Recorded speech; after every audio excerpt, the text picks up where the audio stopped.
Hi and welcome to आवाज overdrive. मैं हूं दीपाली राणा और इस हफ्ते आवाज ओवरड्राइव में हम आपको दिखाएंगे विनफास्ट VF6 और VF7 का फर्स्ट रिव्यू, ESD रोस्टर की टेस्ट राइड, गाड़ी से होने वाले पोल्यूशन को कम कैसे करें और जानिए किन कंपनियों ने कितने दाम घटाए। वियतनाम की कंपनी विनफास्ट ने ऑफिशियली इंडियन मार्केट्स में अपने पहले दो प्रोडक्ट्स लॉन्च कर दिए हैं, VF6 और VF7।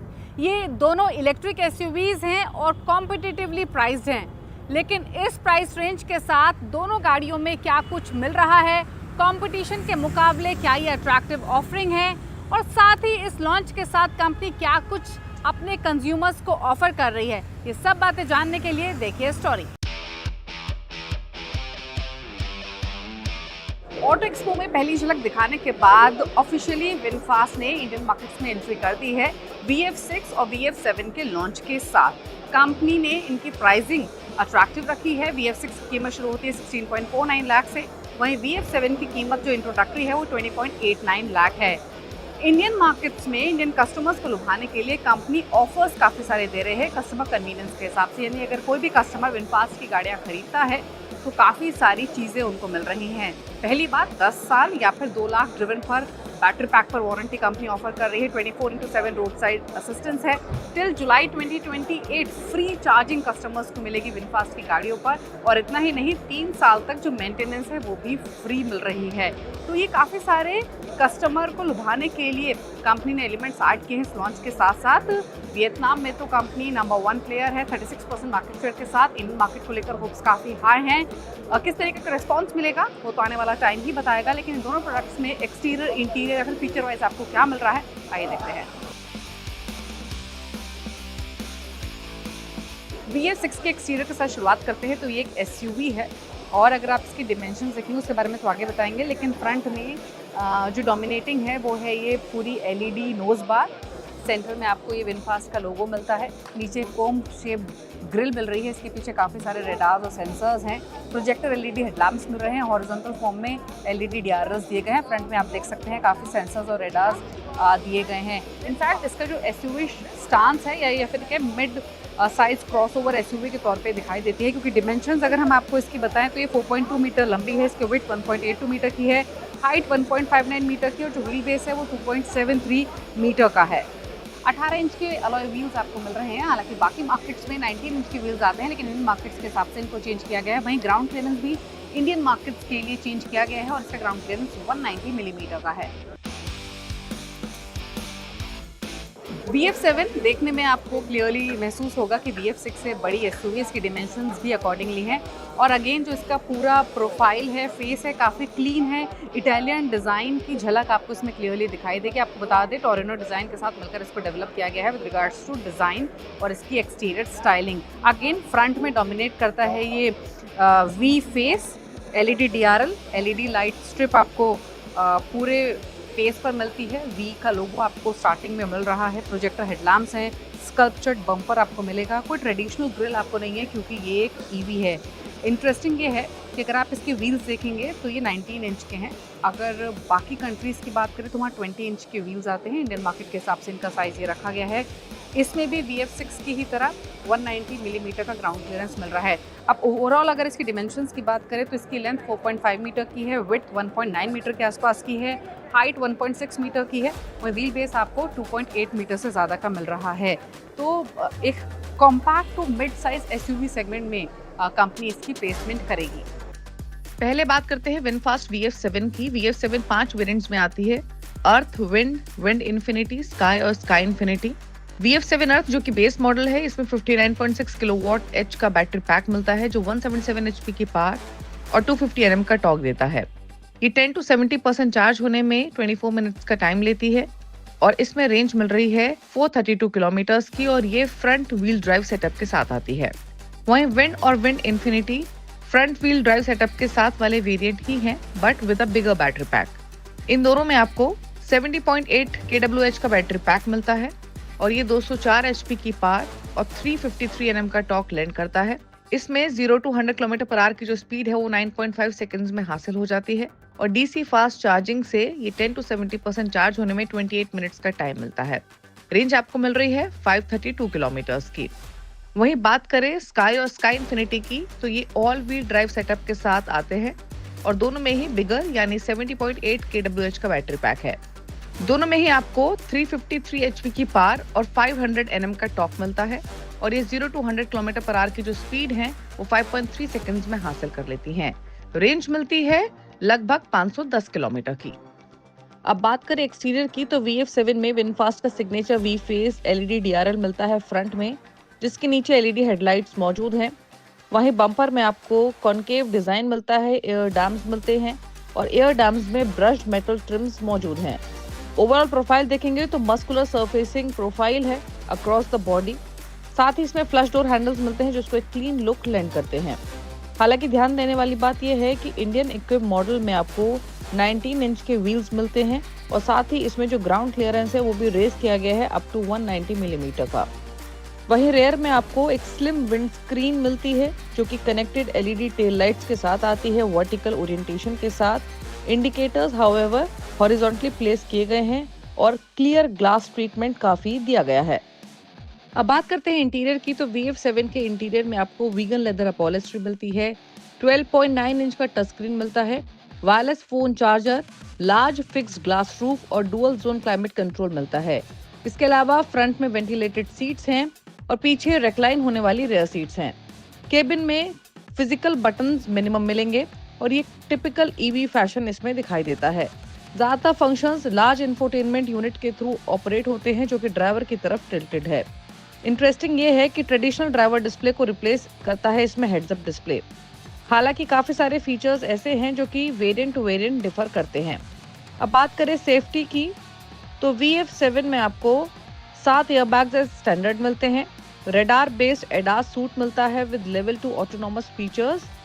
हालांकि विनफास्ट ने हेड्स अप डिस्प्ले को इसलिए ऑप्ट किया है ताकि ड्राइवर डिस्ट्रैक्शन को प्रिवेंट कर सके, क्योंकि इसमें कोई ट्रेडिशनल ड्राइवर डिस्प्ले मौजूद नहीं है।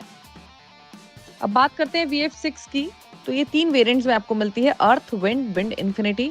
अर्थ की कीमत 16.49 लाख एक्स शोरूम है, वहीं विंड इन्फिनिटी की कीमत 18.29 लाख एक्स शोरूम है।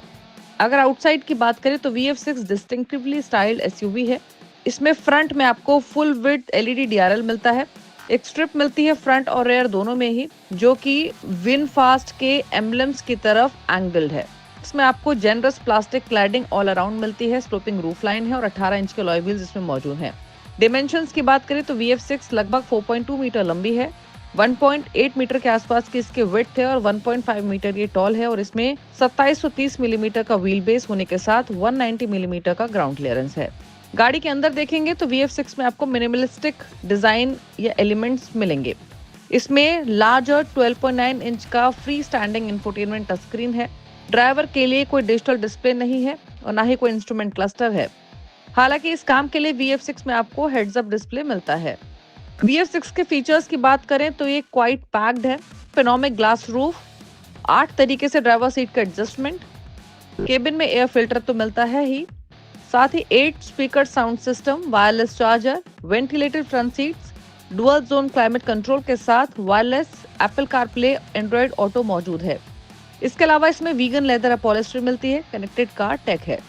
सेफ्टी के हिसाब से इसमें 7 एयरबैग्स एज स्टैंडर्ड मिलते हैं, लेवल 2 एडास है, auto park assist, automatic headlights, rain sensing wipers और इलेक्ट्रॉनिक पार्किंग ब्रेक के साथ 360 डिग्री कैमरा मौजूद है। बात करें बैटरी पैक और रेंज की तो VF6 में 59.6 किलोवाट का बैटरी पैक है और ये फ्रंट माउंटेड इलेक्ट्रिक मोटर के साथ आता है। पावर ट्रेन आउटपुट की बात करें तो 177 HP की पावर, 250 Nm का टॉर्क मिलता है एंट्री लेवल VF6 अर्थ ट्रिम के लिए। वहीं हायर स्पेक विंड ट्रिम में आपको 204 HP की पावर और 310 Nm का टॉर्क मिलता है। विनफास्ट के मुताबिक जो ARAI सर्टिफाइड रेंज है वो 468 किलोमीटर्स की है फॉर VF6 अर्थ। वहीं विंड ट्रिम के लिए 463 किलोमीटर्स की रेंज ही ऑफर करता है। ये SUV 0 to 100 km/h की जो स्पीड है वो 8.9 सेकंड्स में हासिल कर लेती है। वहीं चार्जिंग की बात करें तो 3.3 किलोवाट या 7.2 किलोवाट AC चार्जर से सपोर्टेड चार्जिंग लेंड करती है और साथ ही DC फास्ट चार्जर भी कैपेबल है। और डीसी फास्ट चार्जर के साथ ही 10 to 70% की चार्जिंग 25 मिनट्स में कर लेती है। तो फाइनली विनफास्ट ने ऑफिशियल एंट्री तो कर दी है, अट्रैक्टिव प्राइस भी रखे हैं, फीचर लिस्ट भी कॉम्प्रिहेंसिव है और कस्टमर कन्वीनियंस को भी ध्यान में रखा गया है। अब इन गाड़ियों का जो सीधा मुकाबला होगा वो Hyundai Creta electric, MG ZS EV, Tata curve EV और महिंद्रा की BE6 के साथ होगा। तो कीमत के लिहाज से विनफास्ट ने ईवी सेगमेंट में तहलका मचा दिया है। अब देखना ये होगा कि ये दोनों गाड़ियां ग्राहकों को कितना लुभा पाती हैं। रुक रहे हैं इसी के साथ एक ब्रेक के लिए। ब्रेक के उस पर आपको लेकर चलेंगे ESD रोडस्टर की टेस्ट राइड पर। आप देखते रहिए आवाज ओवरड्राइव।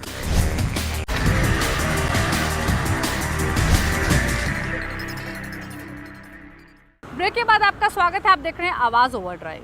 ESD ने कुछ दिन पहले रोडस्टर को नए अवतार में लॉन्च किया है, लेकिन सवाल यह है कि पहले के मुकाबले नई रोडस्टर कितनी अलग है, परफॉर्मेंस में क्या कुछ फर्क है। ये सब बातें जानने के लिए देखिए इसकी टेस्ट राइड।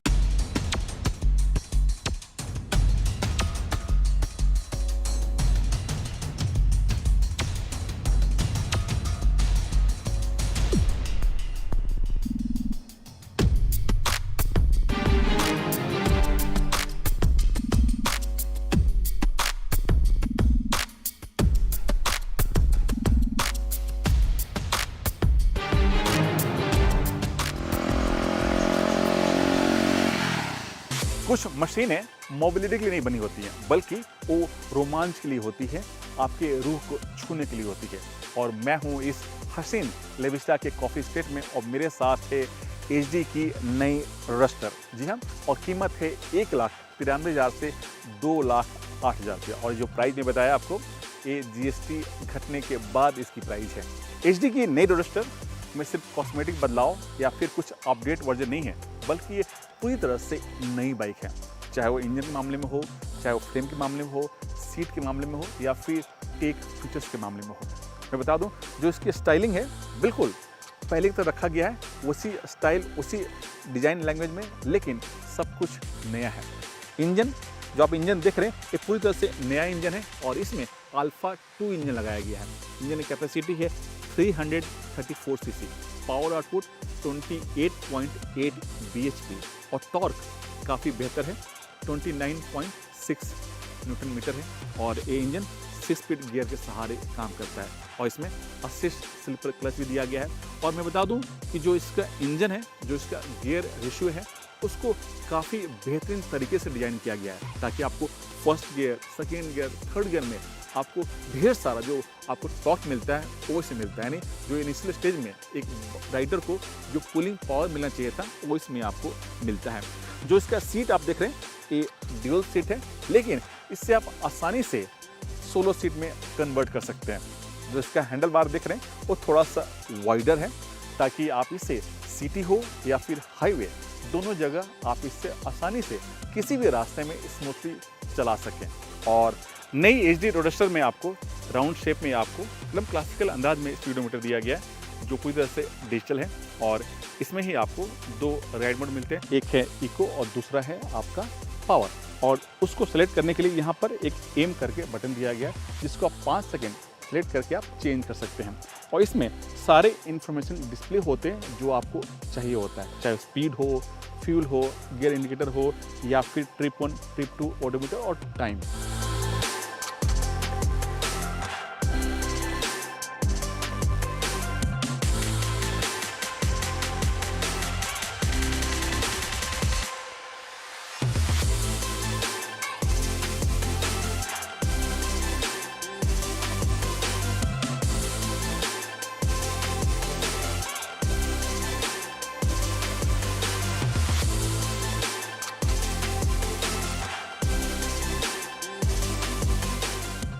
टायर साइज की बात करें तो फ्रंट में आपको 18 इंच के टायर मिलते हैं, रियर में आपको 17 इंच का, लेकिन जो इसका एस्पेक्ट रेशियो है थोड़ा सा वाइडर रखा गया है, ताकि आपको रोड पर बेहतर ग्रिप मिले।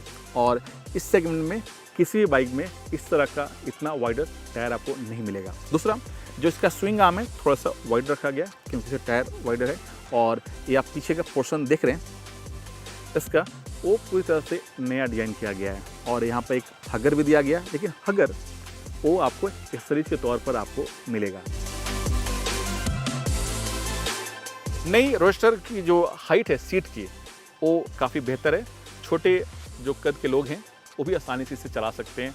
सीट का हाइट जो इसकी कुशनिंग है वो काफ़ी कंफर्टेबल, इसी वजह से जो सीट का हाइट है 790 mm है। जो इसका शॉक है यानी जो सस्पेंशन है उस पर भी काम किया गया है, चाहे वो फ्रंट का फुक हो या फिर रियर का शॉक, दोनों की जो ट्यूनिंग है वो पहले से बेहतर है और स्मूथ है। इसी वजह से आप इसे छोटे मोटे गड्ढे में चलाते हैं तो आपको झटका महसूस नहीं होता। जो आप फ्यूल टैंक देख रहे हैं, इसकी जो डिजाइनिंग है, जो इस पर डिकॉल है वो पहले से काफ़ी ट्रेंडी है और दिखने में काफ़ी आकर्षक भी है। और जो इसकी फ्यूल टैंक की जो कैपेसिटी है करीब 12.5 लीटर के आसपास है।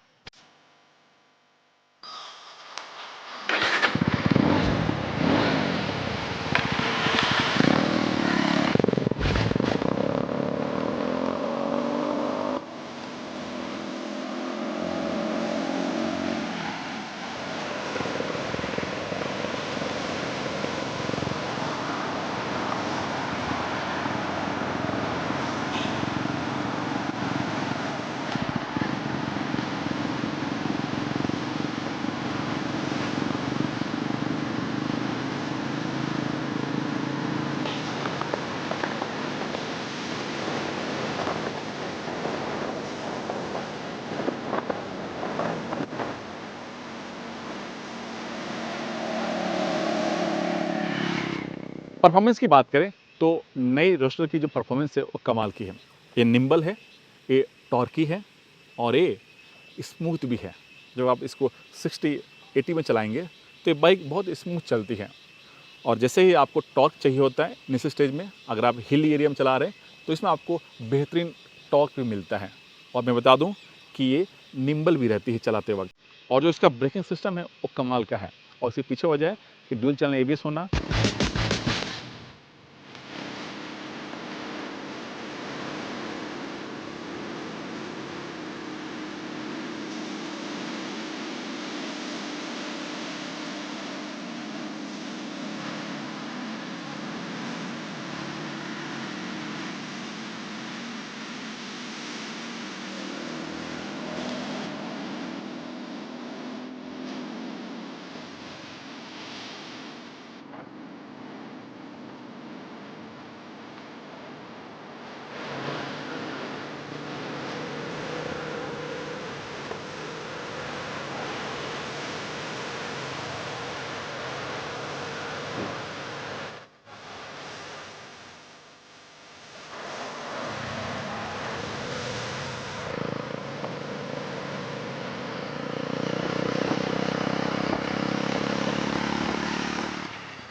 इस बाइक का सीधा मुकाबला रॉयल एनफील्ड की बाइक से है। और मैं बता दूं कि कंपनी इस नई रोस्टर में आपको 4 साल की वारंटी और या तो 50,000 किलोमीटर तक आप इसकी वारंटी भी दे रही है।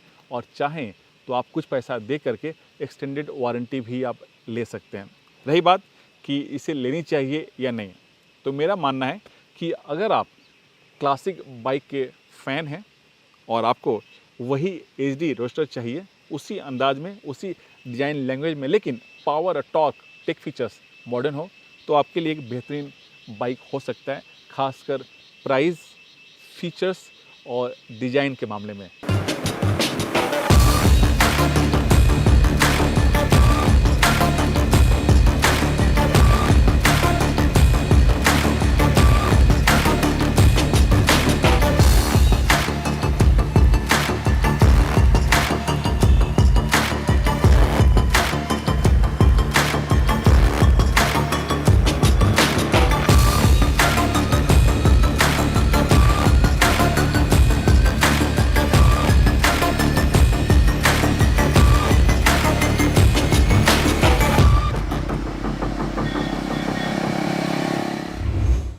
जानते हैं कि गाड़ी से होने वाले पोल्यूशन को कुछ खास बातों पर ध्यान देकर आप कम कर सकते हैं।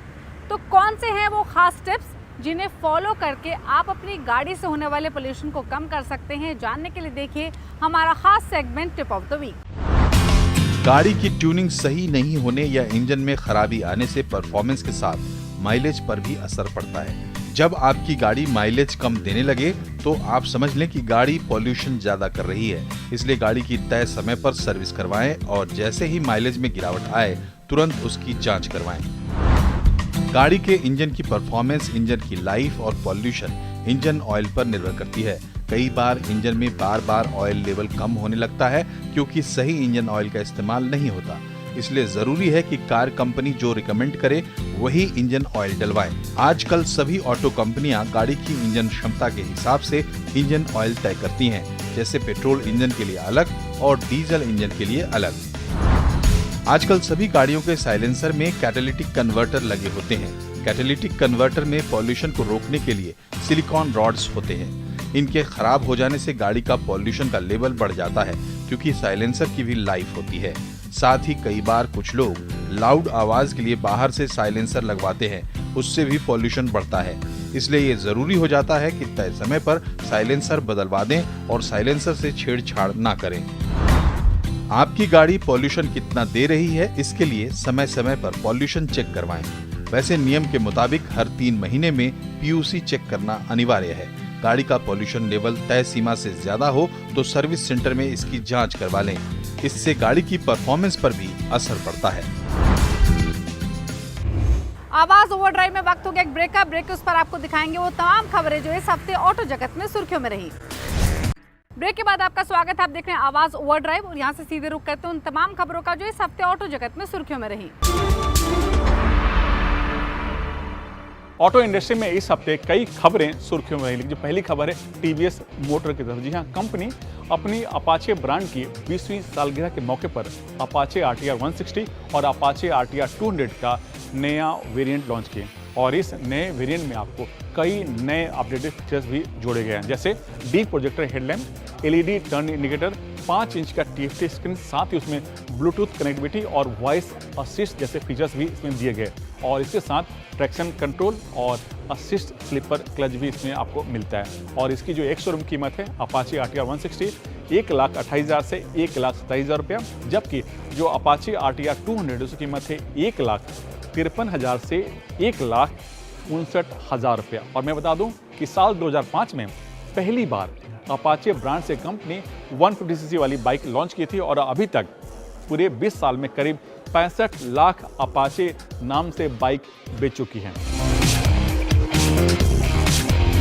जीएसटी में कटौती के बाद कई कंपनियों ने अपनी गाड़ियों की कीमत में काफ़ी कटौती कर दी है। तो कौन सी कंपनी अपनी गाड़ियों में कितनी कटौती की है ये जान लेते हैं। सबसे पहले शुरुआत करते हैं मारुति से। जी हाँ, क्योंकि देश की नंबर 1 कंपनी है, तो मारुति ने अपनी गाड़ियों की कीमत में करीब 71,000 से 1,11,000 तक कटौती की है। वहीं हुंडई ने करीब 73,000 से 2,40,000 तक कीमत में कटौती की है। टाटा मोटर्स, जी हाँ, उसने अपनी गाड़ियों की कीमत में 75,000 से 1,45,000 तक कटौती की है। महिंद्रा एंड महिंद्रा, जी हाँ, महिंद्रा के पास छोटी गाड़ियां कम है, बड़ी गाड़ियां ज़्यादा हैं, इसलिए उनमें ज़्यादा फर्क नहीं आया। करीब 1 लाख से 1,56,000 तक अपनी गाड़ियों में कटौती की है। और बाइक की बात करें तो हीरो मोटो ने 7,000 से 15,000 तक अपनी बाइक की कीमत में कटौती की है। रॉयल एनफील्ड, जी हाँ, जो सबसे ज़्यादा बिकती है 350cc की बाइक, उसने करीब 22,000 तक अपनी कीमत में कटौती की है। और बजाज ने करीब 20,000 तक अपने बाइकों की कीमत में कटौती की है। और ये सारी जो प्राइस है 22 जो सितंबर है उसके बाद ये लागू होगा। और इसी के साथ आवाज़ ओवरड्राइव के शो में तो इतना ही, लेकिन अगर आपके पास कोई भी व्यूज़ हैं, सजेशंस हैं, तो आप आवाज़ ओवरड्राइव के ऑफिशियल फेसबुक पेज पर जाकर अपने कमेंट्स शेयर कर सकते हैं। इसी के साथ इज द टाइम टू से गुड बाय, ड्राइव सेफ, नमस्कार।